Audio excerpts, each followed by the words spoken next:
Eluru district Janasena party Dharmaraju పాట్మాస్ గారు గెలుస్తారు. Denduluru Eluru district Nellore నియోజకవర్గం టీడీపీ అభ్యర్థి సిహెచ్ ప్రభాకర్ గెలుస్తారని మన రిపోర్ట్లో తెలియజేయడం జరిగింది. ఇంకా 65వ నియోజకవర్గం ఏలూరు డిస్టిక్ టీడీపీ అభ్యర్థి బాటిటి రాధాకృష్ణ గారు గెలుస్తారని ఉంది. ఇక గోపాలపురం ఈస్ట్ గోదావరి జిల్లా టీడీపీ చెందిన మడ్డిపే పార్టీ వెంకట గారు గెలుస్తారని ఉంది. ఇక Polavaram Eluru district Janasena party cherry Balaraju గారు గెలుస్తారని ఉంది. ఇక చింతలపూడి ఏలూరు డిస్టిక్ వైఎస్ఆర్సీపీ విజయరాజు గారు గెలుస్తారని ఉంది. ఇక తిరువూరు ఎన్టీఆర్ జిల్లా వైఎస్ఆర్సీపీ పార్టీకి చెందిన ఎన్ స్వామిదాస్ గారు గెలుస్తారని ఉంది.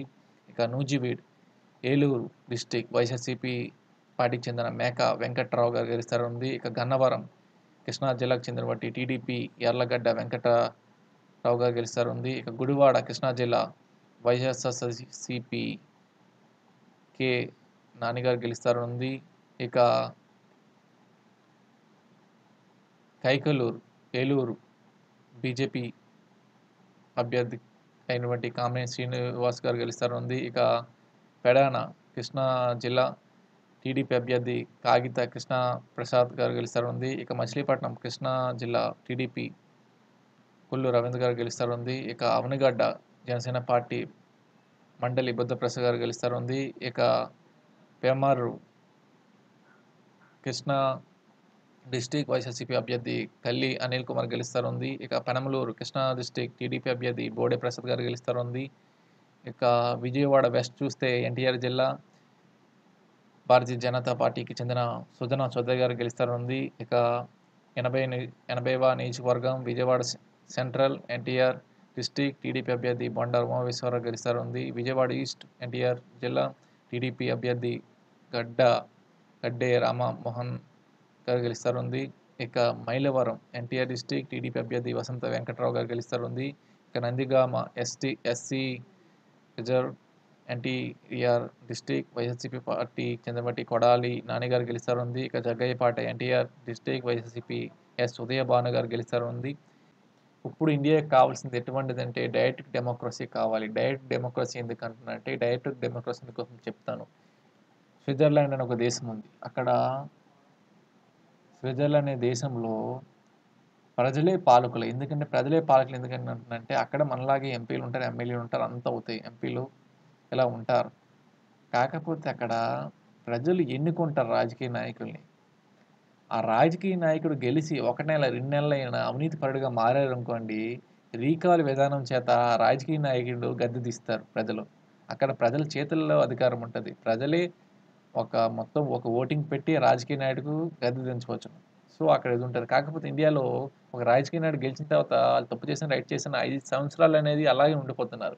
ఇంకోటి రెండవది చెప్తున్నాను. ఏదైనా ఒక పథకం పెట్టారనుకోండి, ఆ పథకము ప్రజలకు యూజ్ అవుతుందా లేదని ప్రజలకే వదిలేయాలి. మన దేశంలో అత్యధిక పోస్ట్ ఆఫీస్‌న కలిగిన దేశం మనదే ప్రపంచంలో.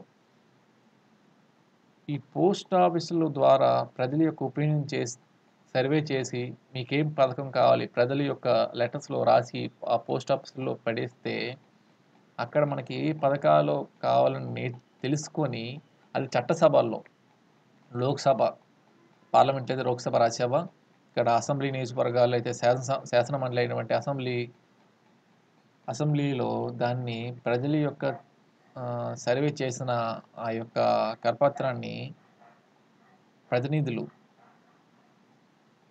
ప్రజాప్రతినిధులు ఎవరైతే ఎమ్మెల్యేలు ఉన్నారో అసెంబ్లీలో పెడతారు. అప్పుడు ఓటింగ్ పెట్టి అప్పుడు ఎన్నుకుంటారు. అక్కడ ప్రజలకి ఏం కావాలో అక్కడ మనకు తెలుస్తుంది. ఇంకో మూడవది కొత్తగా చెప్తున్నాను. ఇది ఇలాంటివి వస్తే దేశంలో కంపల్సరీగా చేంజ్ అవుతుంది. ఒక నాయకుడు గెలిచిన తర్వాత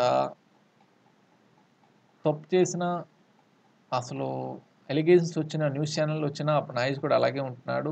కోర్టులు కూడా తీసుకోవట్లే. ఎందుకంటే కోర్టులకి ప్రూఫ్ కావాలి. సో, ఇక్కడ మనకేమంటే మనకంటూ లోక్ అదాలతులు ఉన్నాయి. మనకంటూ న్యూస్ జర్నలిజం ఉంది. ఇక్కడ జర్నలిజాన్ని నేను హైలైట్ చేస్తున్నా. ఎందుకంటే ఒక సీఎం ఇంకా ఎన్నికయ్యారనుకోండి, ఆ సీఎంకి ప్రతి నెల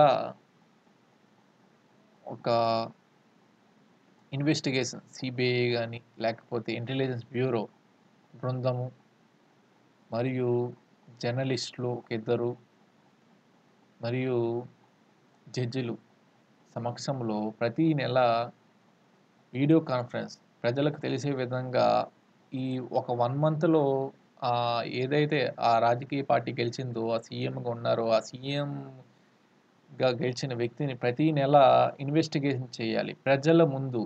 అంటే ప్రజలు వీడియో కాన్ఫరెన్స్లో జర్నలిస్టుల ముందు జర్నలిస్టు ప్రశ్నలు అడిగితే ఇంటెలిజెన్స్ బ్యూరో ఏం చేస్తుందంటే ఇంటెలిజెన్స్ బ్యూరో ఆ నెలలో ఆ రాజకీయ నాయకుడి మీద వచ్చిన ఎలిగేషన్స్ ఏమైనా ఉన్నాయి విత్ ప్రూఫ్స్ ఆ ముందు పెట్టి అలా చేస్తే అక్కడ ప్రజలకు ప్రతిదీ తెలుస్తుంది. ఆ రాజకీయ నాయకులు తప్పు చెయ్యాలనే ఉండదు. ఎందుకంటే ప్రతి నెల ఫీడ్‌బ్యాక్ వచ్చేస్తుంది ఇంటెలిజెన్స్ బ్యూరో ద్వారా. అది జర్నలిస్ట్ ప్రశ్నిస్తారు. సో, ఇలా ప్రతి నెల గెలిచిన నాయకుడు ప్రజల్లో ముందుకు వచ్చి అంటే మీడియా ముందుకు వచ్చి ఆ కాన్ఫరెన్స్ పెడితే చాలా బాగుంటుందని నా అభిప్రాయం. So, thank you. ఇది ఇప్పటికే వెరీ లాగ్ అయింది వీడియో. సో, నా పేరు Koneru Ganesh. MBA political science ఆదికం నన్నయ్య యూనివర్సిటీ నందు పూర్తి చేశాను. నా నాకు కాంటాక్ట్ అవ్వాలంటే కింద పీడిఎఫ్‌లో లింక్ ఇచ్చాను. డిస్క్రిప్షన్‌లో ఇచ్చాను. వీడియోలో అయినా ఈ స్క్రీన్‌షాట్ తీసుకొని స్కాన్ చేస్తే నా ఇన్‌స్టాగ్రామ్ ఐడీ అండ్ మై వాట్సాప్‌కి మీరు కాంటాక్ట్ అవ్వగలరు. And thank you.